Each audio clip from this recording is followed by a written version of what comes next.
curar de trauma não é esquecer, mas é lembrar sem sentir dor. Na verdade, a gente não consegue desfazer as situações ruins que a gente viveu. Seria ótimo se a gente conseguisse fazer isso. Mas a gente pode conviver e viver bem, apesar dos traumas. E isso é uma boa notícia. É possível continuar, seguir em frente, seguindo a vida com qualidade, mesmo tendo passado por situações traumatizantes. Eu vou mostrar nesse vídeo para você 4 etapas que você pode começar a fazer e cuidar dessa questão. Primeira etapa: reconheça o trauma.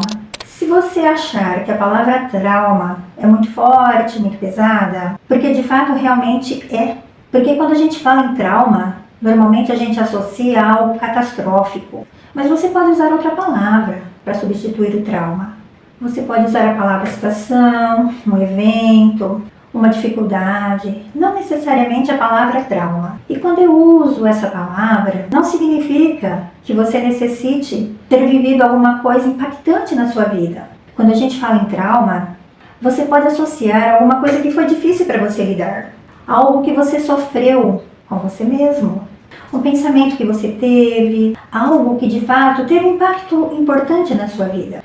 Já tive pacientes que me disseram: nossa, eu nunca havia pensado que isso poderia gerar um trauma. Mas não necessariamente precisa ser assim. E reconhecer que essa situação teve um impacto marcante na sua vida, seja lá o que for, o que foi significativo para você, não minimize. Alguns pacientes até chegam a dizer: nossa, mas isso foi uma bobagem, eu não deveria ter dado tanta importância assim, não deveria me preocupar com isso, não foi bem assim, não foi isso que a pessoa quis dizer. E muitas vezes tem a intenção de minimizar aquele sentimento. Mas lembre-se que isso é um mecanismo de defesa. Se você nega aquilo que viveu, aquilo que foi sofrido por você, você não precisa lidar. Enquanto você está negando, você não precisa enfrentar, porque você está se defendendo. E a negação dessa situação impede de ser elaborada. E assim, não há a cura. Na verdade, aquilo vai ficando armazenado internamente. E a pessoa nunca aprende a lidar com isso que está se passando com ela. Só que nessa etapa inicial de reconhecimento é muito importante para que você olhe para ele e veja se tem uma informação. E qual é essa informação? Existe dor envolvida nessa situação? Existem situações que você nem sabe o que aconteceu, mas aquilo te dói, aquilo está aí dentro, guardado, doendo. E como dói? Existem situações, eu gostaria que você avaliasse comigo, uma situação adversa em que existe 3 opiniões no mínimo. A pessoa da direita pensa de uma forma, ela tem uma versão da situação que aconteceu, a pessoa da esquerda uma outra versão da história, e existe a versão de fato. Porém, dificilmente nós saberemos qual de fato é a situação real, porque normalmente para que nós tivéssemos uma versão de fato do que aconteceu, se estivéssemos perto, juntos, observando. Mas normalmente não é isso que ocorre. Então, de passagem, nós já temos ali 3 situações para a mesma história. Porque cada um tem a sua percepção daquilo que aconteceu. E existem muitos argumentos. Se você for conversar com as pessoas, ela pode chegar e falar: não, foi assim, assim, assim. A outra vai falar: não, foi assim, assim. E aí, não sabemos ao certo o que de fato aconteceu. Porém, as emoções envolvidas, tanto em uma pessoa quanto na outra, já está armazenadinha ali dentro, já está guardadinha no seu inconsciente. Muitas vezes, quando eu percebo que o meu paciente está nesse mecanismo de defesa, nesse mecanismo de fuga, de enfrentamento dessa emoção, eu coloco para ele: como você vai querer lidar com a situação? Porque o que de fato importa é o que você sentiu. Você já armazenou, você já guardou aquela emoção. E como você vai lidar com isso daqui para frente? E independente de estar certo ou errado, o que de fato precisa ser levado em consideração e ser elaborado é a emoção que ficou guardada. Nós precisamos elaborar, nós precisamos enfrentar isso para que de fato ocorra a dissociação daquela situação, para que ela consiga olhar de fora, entender, compreender, elaborar e superar aquela situação. Você sabia que muitas vezes nós também ficamos traumatizados com coisas criadas pela nossa própria memória? Porque muitas vezes não é nem um fato, é aquilo que nós criamos. Eu sempre levo meus pacientes a refletirem. Nós temos uma capacidade imensa no nosso universo psíquico, tanto para construção quanto para destruição. E nós precisamos refletir com profundidade sobre isso. Imagina você ativar uma memória do passado. A nossa percepção daquela situação vai gerar memórias. Muitas vezes nem aconteceram e nem vão acontecer. Mas a percepção que você teve da situação foi traumatizante. Ela te dói, ela te fere. Você não precisa nem saber dos detalhes para sentir a dor. Sempre valide seus sentimentos. Sempre valide as coisas que você sente. Porque o mais importante é a situação em si, e não aquilo que causou a situação. Porque no final das contas é a sua percepção da situação que ocorreu que conta. Tanto que se a pessoa chegar para você e disser, não foi bem assim, mas a sua percepção foi daquela forma, dificilmente ela vai fazer com que você mude o sentimento. Você pode até ressignificar um pouco, revendo a sua versão da história, mas o que você sentiu, você já não consegue mais mudar. A segunda etapa é, não tenha pressa. Para você se conectar com alguma dor emocional que você já viveu, você precisa se sentir seguro, porque na maioria das vezes a gente não quer mais olhar para aquilo. Porque aquela situação, obviamente, vai trazer novamente sofrimento.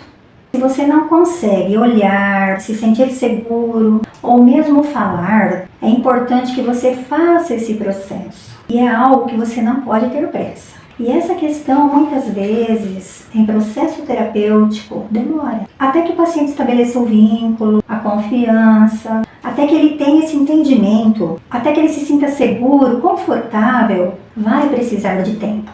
Porque vamos pensar, a dor, o trauma, te deixou muito vulnerável. Olhar para isso traz novamente aquela sensação de vulnerabilidade. Muitas vezes no processo terapêutico, eu me deparo com pacientes que dizem assim, nossa, essa é a primeira vez que eu estou falando sobre esse assunto, é a primeira vez que eu estou falando sobre a minha própria vida. É difícil verbalizar sobre si mesmo, abrir o seu íntimo para alguém. Na maioria das vezes, a dor é tão profunda que a pessoa não consegue nem falar. E para que você consiga fazer esse processo, vá devagar. Se você tiver pressa, vai piorar ainda mais, porque você não está preparado ainda para isso. Terceira etapa, não se retraumatize. O que significa retraumatizar? Quando a gente está contando alguma coisa, algum sofrimento e você não está seguro ainda o suficiente para isso, é muito comum que ao acontecer a sua verbalização, desperte novamente todo aquele sentimento de dor. E você vem a se sentir retraumatizado. E por esse motivo, em caso de pessoas que sofrem abuso, em hipótese alguma, a gente pergunta como foi, para que a pessoa entre em detalhes, jamais. Porque o importante não é você saber os detalhes e como aconteceu, mas como a pessoa se sente. Uma pessoa que passou por essa situação não vai dar conta de falar com detalhes sobre tudo aquilo. Ela vai ficar retraumatizada. Como já não bastasse o trauma, um retraumatizar piora muito mais a situação. Então nós não entramos em detalhe com essa situação. Não há necessidade de mergulhar com muito detalhe nessa situação. Basta emergir os sentimentos que foram ocasionados no momento do trauma e trazer para o momento atual, para que seja trabalhado esses sentimentos, essas emoções. E é por esse motivo que muitas pessoas não querem enfrentar, muitas vezes, trabalhar tudo isso. Elas têm medo de enfrentar novamente a situação que já ocasionou tanta dor, tanto sofrimento, e elas acabam evitando. Mas é muito importante que você faça isso. Esse processo se torna capaz de desconectar o que aconteceu no passado com o seu presente. Mesmo porque, ao longo da vida, você vai vivendo em sociedade, lidando com comportamentos de pessoas diversas, e é muito comum acontecer situações que muitas vezes trazem à tona sentimentos, situações que você já vivenciou no passado. E é aí que vem a quarta etapa. É onde entra a etapa do pedir ajuda. Peça ajuda para alguém. Passe por um processo terapêutico. Se você tem alguém de confiança, fale sobre esse assunto. É claro que passar pelo processo de cura, se lembrar sem sentir dor e viver bem apesar desse trauma, não é uma coisa fácil. Não é uma coisa simples. E por isso, pedir ajuda é tão importante. Ter alguém para você se conectar, alguém que faça você se sentir seguro é muito benéfico. Eu sei que quando a gente vive uma dor, a gente fica vulnerável. E se colocar diante de alguém ou de uma situação pode trazer a vulnerabilidade novamente de volta. É se mostrar vulnerável novamente. Por isso, é uma tarefa tão delicada. Mas você não deve ficar sozinho nesse processo. Buscar vídeos como esse, buscar autoconhecimento, terapias por caso, ter alguém para compartilhar com você esse momento, você só tem a ganhar agindo dessa forma. Porque quando a gente divide a nossa experiência com alguém, ainda que seja minimamente para te orientar, se for através de um vídeo, saber que tem alguém ali, que você possa se conectar, faz com que você se sinta mais seguro para lidar com aquela dor.